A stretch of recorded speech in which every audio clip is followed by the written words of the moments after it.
जय हिंद, नमस्कार फ्रेंड्स। ज्योति क्लासेस में आप सभी का एक बार फिर से स्वागत है। फ्रेंड्स, आप सभी को पता है कि हमने अपनी क्लास 6 की सीरीज़ कंटिन्यू कर रखी है और जिसमें हमने अभी तक चैप्टर 1 to 15 को बहुत ही अच्छे से कंप्लीट किया। आप सभी से रिक्वेस्ट है कि अगर अभी तक आपने चैप्टर 1 to 15 की वीडियोस नहीं देखी है तो प्लेलिस्ट में जाइए और चैप्टर 1 to 15 की वीडियोस को अवश्य देखिए, क्योंकि उसमें सारे ही चैप्टर बहुत ही अच्छे से एक्सप्लेन कराए गए हैं।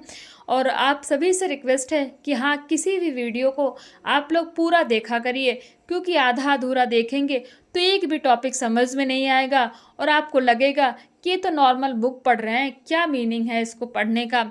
तो फ्रेंड्स, आपने भी देखा होगा कि मैंने किसी भी वीडियो में आपसे कभी भी फालतू की बातें नहीं की है। जितना ज़रूरी है उतना ही बोलती हूँ और आपको सीधा पॉइंट टू पॉइंट जो पढ़ाना है उसी पे हमारा फोकस रहता है, क्योंकि फ्रेंड्स हमारा टारगेट है कि आपको क्वालिटी एजुकेशन देना।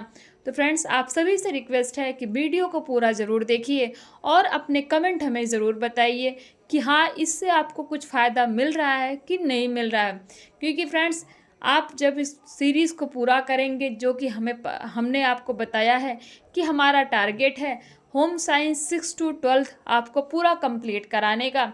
एक बार आप ये सीरीज़ कंप्लीट करेंगे तो आपको चाहे टीजीटी का एग्ज़ाम हो, पीजीटी हो, क्योंकि हमारा टारगेट ही है टीजीटी पीजीटी आपका क्लियर कराना। तो जो भी लोग इस क्लास 6 में पढ़ रहे हैं या फिर 7th 8th में पढ़ रहे हैं, उनके लिए भी बेनिफिशियल है। और जो भी एग्ज़ाम की तैयारी कर रहे हैं, चाहे वो पीजीटी हो, टीजीटी हो, एंड नेट हो, कोई भी एग्ज़ाम हो फ्रेंड्स, उनके लिए भी बेनिफिशियल है। तो प्लीज़ आप लोग वीडियो को पूरा देखिए और इस सीरीज़ में हमारे साथ बने रहिए और अपनी राय हमें ज़रूर दिया करिए। तो चलिए फ्रेंड्स, आज बातें कुछ ज़्यादा हो गई, शुरू करते हैं आज का टॉपिक। आज का टॉपिक है पाक कला की व्यवस्था।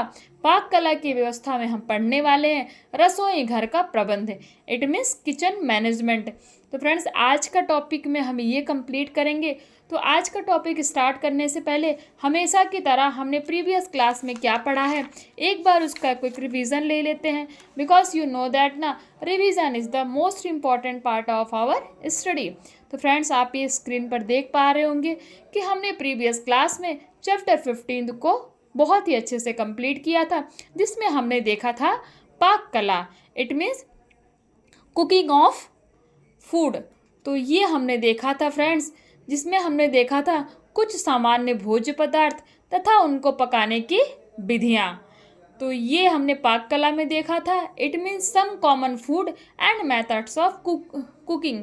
उसमें हमने देखा था कि कार्य के अनुसार भोजन, यानी कि जो शारीरिक कार्य करता है, मानसिक कार्य करता है, बच्चों एवं बूढ़ों का भोजन, तो उनको जो शारीरिक काम करता है तो उनको किस तरह का भोजन चाहिए, यानी कि उनके भोजन में किस तरह की तत्व की ज़्यादा आवश्यकता होती है।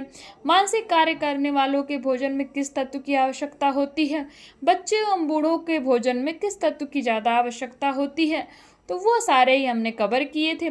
साथ ही देखे थे त्योहारों व विशेष अवसरों के लिए भोज्य पदार्थ पकाना, क्या पकाया जाता है, किस तरह पकाया जाता है। फिर हमने देखा था भोजन पकाने से पूर्व की जाने वाली तैयारियां, यानी कि हमें भोजन तो पकाना है पर उसके पहले कुछ तैयारियां भी करनी पड़ती है ना। तो वो कौन कौन सी तैयारियां करनी पड़ती है, उनके बारे में भी हमने पाक कला में जाना था। फिर हमने देखा था कुछ भोज्य पदार्थ, जैसे कि आप सभी को पता है दाल, फिर दाल बनाने की सामग्री और उसको बनाने की विधि, फिर हम तड़का कैसे लगाते हैं, वो सारे ही चीज़ें हमने कवर की थी। फिर हमने देखा था चावल, उसमें भी ऐसा देखा था कि चावल किन तरह से बनाया जाता है। तो चावल 3 तरह से बनाया जाता है, सादा चावल, भून कर बनाया गया चावल जिसको हम पुलाव भी बोलते हैं, और मीठा चावल और खट्टा चावल। फिर हमने देखा था इसको बनाने की विधियाँ, यानी कि इन सारे चावलों को किस तरह बनाया जाता है, सारे चावलों को बनाने की विधियाँ देखी थी फ्रेंड्स। फिर हमने देखा था सब्जी किस तरह बनाई जाती है और उसको बनाने की विधि और उसमें कौन कौन सी सामग्री पड़ती है, ये हमने सब्जी में देखा था। सब्जी होती कितने टाइप की है, सब्जी सूखी होती है, रसेदार होती है, भरवा सब्जी होती है, और इनको खाने के क्या क्या लाभ हैं और ये किस तरह से बनाई जाती है, इन सभी पॉइंट्स को हमने कवर किया था।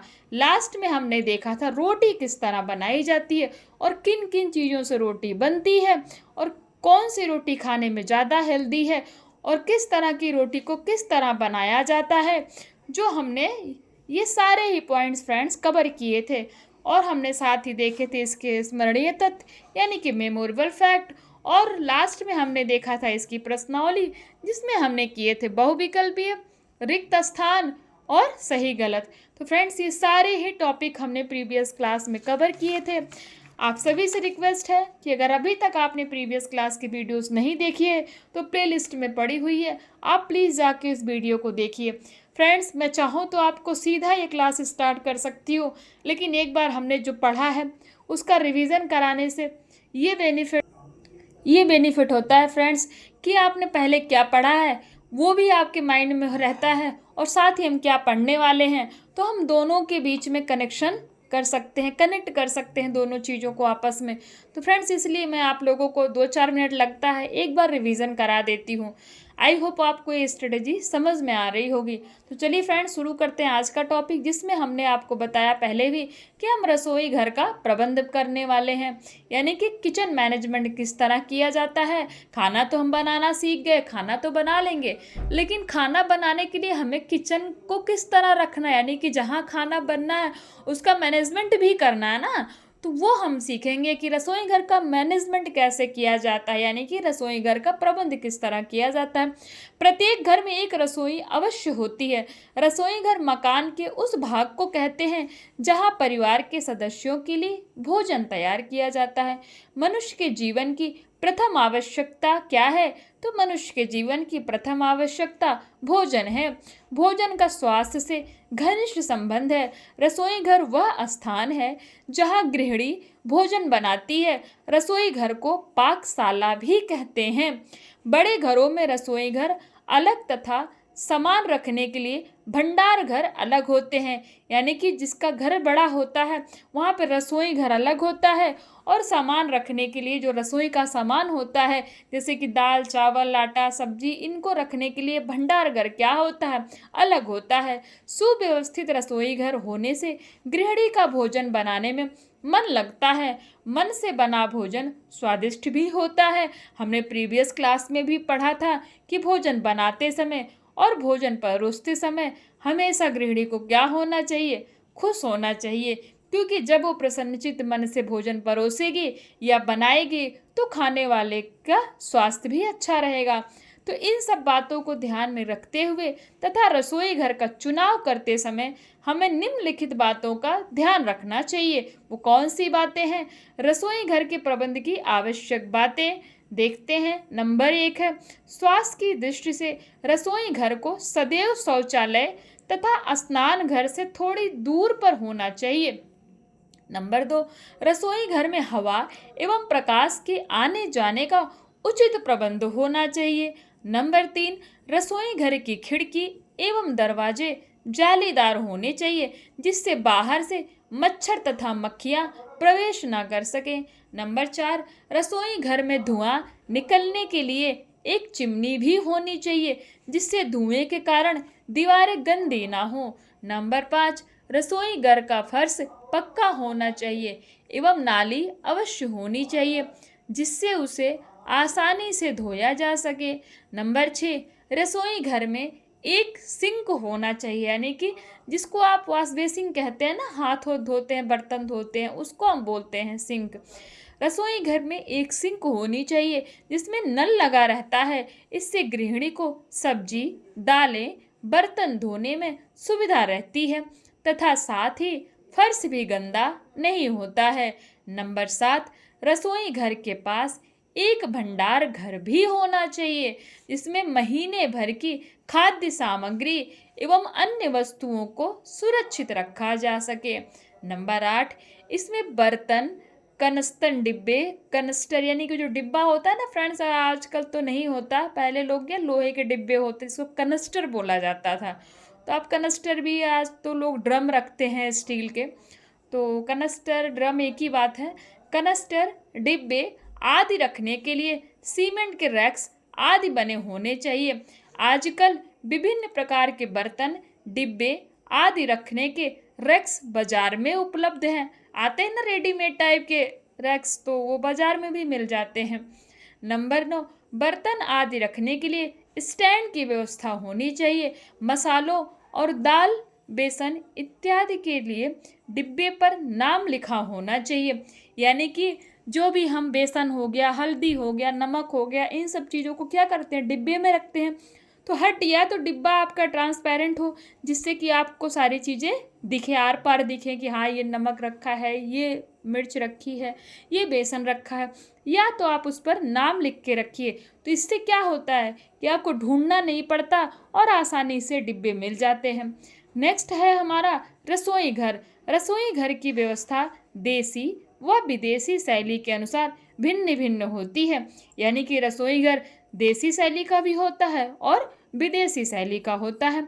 देसी शैली इस शैली के अनुसार इस शैली के अनुसार व्यवस्था करने पर गृहिणी को फर्श पर बैठकर खाना बनाना पड़ता है। यद्यपि यह प्राचीन शैली है, फिर भी यदि इसको व्यवस्थित व सुंदर रूप दिया जाए तो यह भी आकर्षक लगेगी। यानी कि ये देखते थे ना आप, अभी तो हम लोग खड़े होकर फ्रेंड्स खाना पकाते हैं। पहले के समय में क्या था, हमारी दादी, हमारी मम्मी, ये लोग क्या करते थे, ये लोग फर्श पे बैठ जाते थे और वहीं अपना चूल्हा, स्टोव जिस पे भी बनाते थे तो वहाँ बैठकर खाना बनाते थे। तो क्या क्या था फ्रेंड्स, व्यवस्थित व सुंदर रूप दिया जाए तो यह भी आकर्षक लगेगी। नंबर 2, विदेशी शैली। इस शैली के अनुसार भोजन खड़े होकर बनाया जाता है। इस शैली में रसोई घर की पूरी व्यवस्था ऊंचाई पर होती है। गैस के चूल्हे को सीमेंट के बने पत्थर स्लैब पर रखा जाता है। आप ये देख पा रहे होंगे कि देखिए भारतीय शैली का रसोई घर जो पहले के समय में हमारी मम्मी दादी यूज करती थी ना, ये देखिए एक बैठी हुई है औरत और ये क्या कर रही है, ये बैठ करके खाना बना रही है। और ये देखिए क्या है, ये विदेशी शैली, इस पर रैक्स लगे हुए हैं, चूल्हे वगैरह सब देख रहे हैं ना, उसके ऊपर है। इस पे है क्या करते हैं, वो जो हम आज के समय में यूज़ करते हैं ना, इसी शैली का ज़्यादातर प्रयोग होता है। तो ये है हमारी विदेशी शैली जिसमें हम खड़े होकर खाना बनाते हैं, और ये है हमारी देसी शैली जिसमें हम, यानी कि भारतीय शैली भी आप उसको बोल सकते हैं, जिसमें हम बैठकर खाना पकाते हैं। बर्तन धोने के लिए सिंक बनी होती है। यह शैली स्वच्छता व सुंदरता की दृष्टि से अधिक उत्तम होती है। कौन सी शैली फ्रेंड्स, विदेशी शैली, जिसमें स्वच्छता भी होती है और देखने में भी आकर्षण लगती है। रसोई घर की व्यवस्था अपनी रुचि व आवश्यकता के अनुसार किसी भी प्रकार की जा सकती है। रसोई घर की सफाई किस तरह करी जाती है, हमें अपने रसोई घर की सफाई की ओर पूर्ण रूप से ध्यान रखना चाहिए। इस संबंध में निम्नलिखित बातों को ध्यान में रखना आवश्यक है। कौन कौन सी बातें हैं? नंबर 1, रसोई घर की दीवारों पर लगे जाले समय समय पर हटाते रहना चाहिए। ये भोजन में गिरने पर भोजन को जहरीला कर सकते हैं। यानी कि अगर हमारे घर में जाले दिख रहे हैं फ्रेंड्स, तो उनको समय समय पर क्लीन करते रहना चाहिए। इससे क्या होता है, जाले नहीं रहते, और अगर जाले रहेंगे तो हमने कुछ पका रखा है और हमारे किसी खाद्य पदार्थ में वो गिर गए तो वो क्या हो जाते हैं फ्रेंड्स, वो खाद्य पदार्थ हमारा जहरीला हो जाता है, जो हमारे स्वास्थ्य के लिए बिल्कुल अच्छा नहीं माना जाता। नंबर 2, रसोई घर के फर्श को अच्छी तरह साफ करें। नंबर 3, साग वाली डोलची, यानी कि जो सब्जी वाली डोलची होती है ना फ्रेंड्स, मसालेदानी तथा अन्य अलमारियों की भी प्रतिदिन सफाई होनी चाहिए, और सप्ताह में एक बार सारा सामान हटाकर उन्हें अच्छी तरह साफ करें। हमने देखा था ना, सफाई कितने प्रकार की होती है, फटाफट बताइए, क्योंकि हमने आपको पढ़ा रखा है कि सफाई कितने प्रकार की होती है और कब किस समय कौन कौन सी सफाई करनी चाहिए। अगर आपने वीडियो देखी है तो प्लीज़ मुझे कमेंट करके बताइए कि सफाई कितने प्रकार की होती है। साफ करें ताकि हानिकारक कीटाणु पनपने ना पाए।